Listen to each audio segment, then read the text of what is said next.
Hello aspirant, welcome you all. So currently we are dealing with the chapter that is biomolecules और उसका एक lecture जो है already हो चुका है।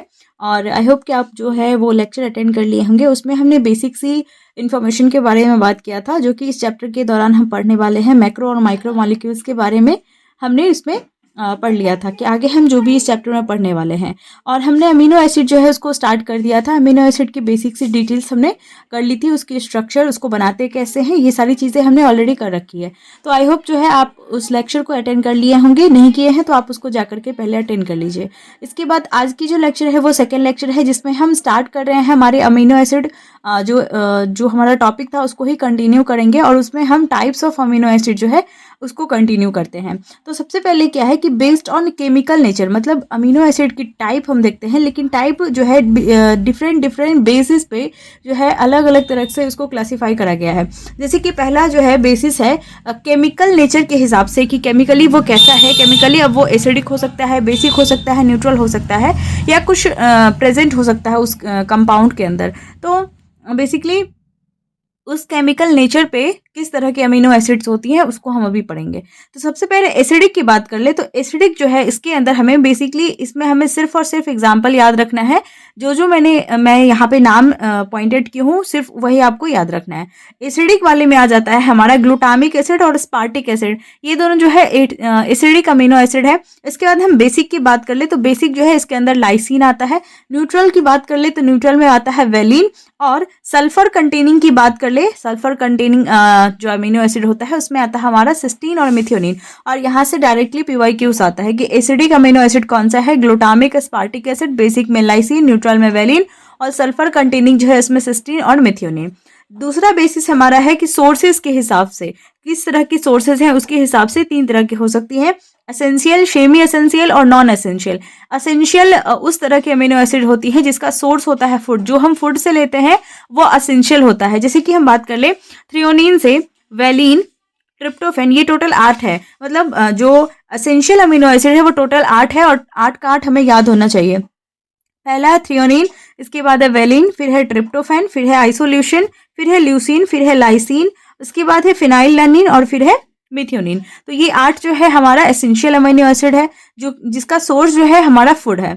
सेमी एसेंशियल की बात कर ले तो सेमी एसेंशियल में हमारा दो आता है, हिस्टीडीन और आर्जिनिन। नेक्स्ट हम तीसरे की बात कर ले दैट इज नॉन एसेंशियल की। तो नॉन एसेंशियल जो है हमारे बॉडी के अंदर सिंथेसाइज्ड होता है, हमारी बॉडी के अंदर सिंथेसाइज होगा। और बाकी जो 10 बच गए हैं, मतलब हमने आपको बताया था कि 20 जो प्रोटीन्स होते हैं वही अमीनो, मतलब 20 अमीनो एसिड ही प्रोटीन बनाता है।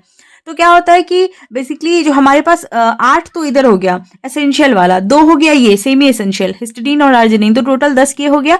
और 10 और बचा, तो 10 जो और बचता है जो कि हमारे बॉडी में ही बनता है, जो कि नॉन एसेंशियल होता है, जिसको फूड से नहीं लेना होता है, वो 10 अमीनो एसिड ऐसे होते हैं जो कि नॉन एसेंशियल होता है। नॉन एसेंशियल जो है इसका नाम हमें ऐसे याद नहीं रखना है। तीसरा जो कैटेगरी है वो है aromatic amino acid. Aromatic amino acid जो है जिसमें 3 नाम है, तीनों याद होना चाहिए आपको, दैट इज टायरोसिन, ट्रिप्टोफैन और फिनाइल अलानिन। टायरोसिन, ट्रिप्टोफैन और फिनाइल अलानिन, ठीक है। इसके बाद हम चलते हैं एक कंपाउंड पे जिसका नाम है ज्यूटेराइन। ज्यूटेराइन को समझना बहुत ज़्यादा इंपॉर्टेंट है, ठीक है। सबसे पहले जो है हमारे पास जो कंपाउंड है, एक तरफ हमारा बेस होता है, मतलब एक कोई सा भी कंपाउंड है जिसके एक साइड जो है अल्कलाइन ग्रुप, कोई सा भी अल्काइल ग्रुप लगा हुआ है, एक तरफ इसके एसिडिक ग्रुप लगा हुआ है, एक बेसिक ग्रुप लगा हुआ है। लेकिन अगर यहाँ पे हमारे बेसिक पे प्लस चार्ज है, मतलब बेसिक कम है, एसिडिक की कंसंट्रेशन यहाँ पे ज़्यादा है, तो ये एसिडिक मीडियम है, ठीक है। दूसरा जो है हमारा बेसिक या फिर अल्कलाइन मीडियम है, क्योंकि यहाँ पे जो है एसिड पे क्या है नेगेटिव चार्ज है, यहाँ पे इसकी कंसंट्रेशन ज़्यादा है, तो मतलब ये अल्कलाइन पीएच है, ठीक है। तीसरा वो कंडीशन होता है जहाँ पे दोनों की कंसंट्रेशन सेम होती है, आइसो इलेक्ट्रिक पीएच होता है, जिसको हम ज्यूटर आयनिक फॉर्म कहते हैं। यहाँ पे वो पीएच जिसमें कि there is equal charge on जो है COOH, यानी कि एसिडिक पे भी और बेसिक ग्रुप जो होता है उस दोनों पे इक्वल चार्ज डिस्ट्रीब्यूशन जो होता है वो मतलब वो पॉइंट, उसको हम ज्यूटर आयनिक फॉर्म कहते हैं या आइसो इलेक्ट्रिक पीएच कहते हैं अमीनो एसिड का। इसको आइसो इलेक्ट्रिक पीएच, और इस आइसो इलेक्ट्रिक जो अमीनो एसिड होता है इसको हम ज्यूटर आयन कहते हैं, इसी को हम ज्यूटर आयन कहते हैं, ठीक है। तो इसका जो है हमारा ये जो भी मैंने आपको बताया है ये पॉइंट, ये आ सकता है हमारे एग्जाम में, ठीक है। इसके बाद हम चलते हैं हमारे नेक्स्ट टॉपिक की तरफ, दैट इज लिपिड की तरफ। जो लिपिड है जनरली क्या होता है, ये वाटर इनसॉल्युबल होता है। वाटर क्या होता है, इनसॉल्युबल होता है। इसमें 3 तरह की होती है, एक सिंपल लिपिड, दूसरा होगा कॉन्जुगेटेड लिपिड, तीसरा होता है डेरिवेटिव्स उसके। जो सिंपल लिपिड होगा इसमें फैटी एसिड और ग्लिसरॉल जो है ये सिंपल लिपिड के अंदर आता है। दूसरा जो कॉन्जुगेटेड लिपिड है उसके अंदर lipid plus non lipid part दोनों आएगा। मतलब सिंपल लिपिड के अंदर फैटी एसिड एंड ग्लिसरॉल आता है। इसके बाद कॉन्जुगेटेड जो लिपिड होता है उसके अंदर लिपिड भी पार्ट आता है और कुछ नॉन लिपिड पार्ट आएगा। जो डेरिवेटिव्स होता है इसके अंदर स्टेरॉइड होगा और प्रोस्टाग्लैंडिन होता है। जो हमारा कॉन्जुगेटेड लिपिड है इसमें इसको बनाना कैसे है, जैसे लिपिड का कुछ पार्ट होगा, कुछ नॉन लिपिड का पार्ट होगा, इससे कॉन्जुगेटेड लिपिड बनता है। मतलब कॉन्जुगेशन से बना है, कुछ लिपिड का पार्ट कुछ नॉन लिपिड का पार्ट, इसलिए इसको कॉन्जुगेटेड या कॉन्जुगेशन वाला लिपिड कहते हैं। तो सबसे पहले कोई एक लिपिड होगा जिसमें अगर फॉस्फोरस मिला तो ये फॉस्फोलिपिड हो जाता है। लिपिड में प्रोटीन मिलता है तो लिपोप्रोटीन्स होता है। कार्बोहाइड्रेट मिल गया तो ग्लाइकोलिपिड होता है। और नाइट्रोजनस बेसिस अगर कोई मिल गया तो ये स्फिंगोलिपिड होता है। इसके बाद हम समझते हैं इसके डेरिवेटिव्स, मतलब लिपिड के अंदर जो डेरिवेटिव वाला पार्ट था उसको। डेरिवेटिव में एक होता है स्टेरॉइड और दूसरा होता है हमारा प्रोस्टाग्लैंडिन। जो स्टेरॉइड्स होता है ये फैट डेरिवेटिव हार्मोन्स होता है, और जो प्रोस्टाग्लैंडिन होता है ये वो केमिकल होता है जो कि सिंथेसाइज होता है ऑलमोस्ट सारे तरह के टिश्यूज से। हमारे बॉडी के जितने भी तरह के टिश्यूज होते हैं उनसे ये केमिकल प्रोस्टाग्लैंडिन सिंथेसाइज होता है, और ये रिस्पॉन्सिबल होता है for the sensation of the pain. Pain की सेंसेशन के लिए रिस्पॉन्सिबल होता है, और ये हमारे जो टिश्यू होते हैं हमारी बॉडी के वहां से क्या होता है, ये केमिकल रिलीज होता है। तो ये डेरिवेटिव लिपिड ही है एक तरह का। इसके बाद सिंपल लिपिड की बात कर ले तो इसके अंदर आ जाता है हमारा कुछ ट्रू लिपिड्स होते हैं और कुछ वैक्सेस के फॉर्म में रहेगा। तो जो ट्रू लिपिड होता है उसमें आता है हमारा फैटी एसिड एंड ग्लिसरॉल। जो वीक मतलब वैक्सेस जो पार्ट आता है वैक्सेस के अंदर आता है, मतलब सिंपल लिपिड के अंदर ट्रू लिपिड और वैक्सेस आता है। जो वैक्सेस होता है उसके अंदर आता है फैटी एसिड और plus alcohol other than glycerol. मतलब ग्लिसरॉल के अलावा अगर फैटी एसिड प्लस ग्लिसरॉल हो गया तो वो तो ट्रू लिपिड हो गया, लेकिन फैटी एसिड के साथ कोई और अल्कोहल लगा हुआ है, ग्लिसरॉल के अलावा कोई और सा अल्कोहल लगा हुआ है, तो वो होता है हमारा वैक्सेस। जैसे कि हम बात करें ईयर वैक्स, सेरोमिनस वैक्स जिसको कहते हैं, और बी वैक्स जो होता है ये हमारे वैक्सेस के अंदर आता है। ये एक तरह का सिंपल लिपिड होता है। इसके बाद हम चलते हैं हमारे टाइप्स ऑफ फैटी एसिड्स पे। फैटी एसिड्स की जो टाइप्स होती है उसके ऊपर 2 तरह की फैटी एसिड्स होती हैं, कुछ सैचुरेटेड होगी और कुछ अनसैचुरेटेड होगी। जो सैचुरेटेड वाली होती है उसमें कार्बन कार्बन के बीच में सिंगल बॉन्ड प्रेजेंट होता है। जो अनसैचुरेटेड होता है उसमें कार्बन कार्बन के बीच में जो है डबल बॉन्ड प्रेजेंस हो सकता है या फिर ट्रिपल बॉन्ड प्रेजेंट हो सकता है। ठीक है, इसका जो सोर्स होता है, मतलब जो सैचुरेटेड फैटी एसिड की बात कर ले तो ये ऑब्टेन होता है फ्रॉम द एनिमल सोर्स जो होता है, वहां से हमें मिलता है सैचुरेटेड फैटी एसिड्स, जिसका एग्जाम्पल है हमारा एनिमल सोर्स से मिलने वाला दैट इज मिल्क। मिल्क से हम क्या बनाते हैं, दैट इज घी भी। तो घी जो है हमारा that is saturated fatty acid है। इसके बाद अनसैचुरेटेड की बात कर ले तो यहाँ पे प्लांट सोर्स से मिलने वाले जो होते हैं अनसैचुरेटेड फैटी एसिड्स होता है, और इसके अंदर आ जाता है हमारा दैट इज, तो प्लांट सोर्स से मिलने वाले हो जाएंगे दैट इज ऑयल्स। यहाँ पे घी नहीं होगा, ऑयल्स होगा। घी तो हमारा मिलेगा फ्रॉम द एनिमल सोर्स से, और प्लांट सोर्स से मिलने वाले हो जाएंगे दैट इज ऑयल्स। इसके बाद जो सैचुरेटेड फैटी एसिड्स होता है ये सॉलिड होता है रूम टेम्परेचर पे, और अनसैचुरेटेड वाला लिक्विड रहेगा रूम टेम्परेचर पे। इसकी जो है सैचुरेटेड की मेल्टिंग पॉइंट काफ़ी हाई रहती है, अनसैचुरेटेड की लोअर मेल्टिंग पॉइंट होती है।